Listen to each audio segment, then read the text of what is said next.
शेर खान, बेटी के रिश्ते कांच का खिलौना नहीं होते जिनसे दिल बहल गया और तोड़कर घर के बाहर फेंक दिया। मेरी बच्ची ने ऐसा कौन सा गुनाह किया था जिसकी तूने उसे इतनी सख्त सजा दी? सजा उसे नहीं, तुझे दी है। गुनहगार वो नहीं, तू है। अब शेर खान की हवेली के साये में आ ही गया है तो जवाब भी देता जा। मेरा दादा आसिफ खान, परदादा गुल खान और चाचा शाहरुख खान, इनमें से कौन है जिसे तू नहीं जानता? इस खानदान के बेटे की जमानत मांगने की जरूरत कैसे की तूने? बोल। हक मेहर तो हमने अपने रुखसार की हिफाजत के लिए मांगा था, अपने लिए नहीं। समझी साईं, ठंडे दिमाग से अपने दिल पर हाथ रखकर सोच, क्या कोई बाप अपनी औलाद के लिए बुरा सोच सकता है? तेरी सोच में छुपी हुई खोट मैं उसी दिन समझ गया था फतेह खान। तूने सोचा कि 50 लाख रुपए और 100 एकड़ जमीन के नीचे दबकर शेर खान दफन हो जाएगा, खामोश हो जाएगा, बारात लेकर वापस लौट जाएगा। तूने मेरी जिल्लत देखनी चाहिए थी, जिल्लत। इसीलिए हक मेहर का ढोंग रचाया था तूने। बाप होने के नाते अपनी बेटी के लिए हक मेहर मांगने का हमें हक था। तेरा जो हक था हमने अदा कर दिया।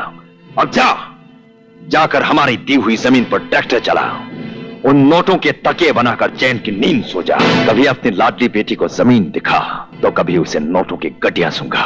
उसके बाद तुझे एहसास होगा कि हक मेहर मांग कर बेटी की जिंदगी किस तरह महफूज हो जाती है। शायद तू ये भूल गया कि इस जमीन पर फतेह खान अकेला पैदा नहीं हुआ है, उसके साथ उसकी भला की जिद भी पैदा हुई है।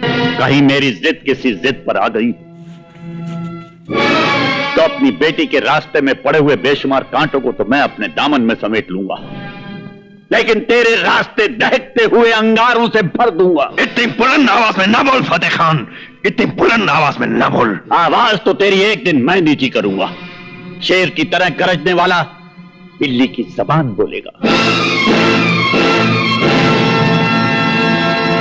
तुझे फतेह खान की दहलीज पर सर झुकाकर, नाक रगड़कर मेरी बेटी फिर से मांगनी पड़ेगी। तेरी बेटी को हमने मांग भी लिया, निकाह भी किया, अपना भी लिया और छोड़ भी दिया। रही बात घर बसाने की फतेह खान, अब घर तो तभी बसेगा जब तू हमारे सामने घुटने टेक कर, हाथ फैलाकर रहम की भीख मांगेगा। दोबारा चलो चलो बोलो।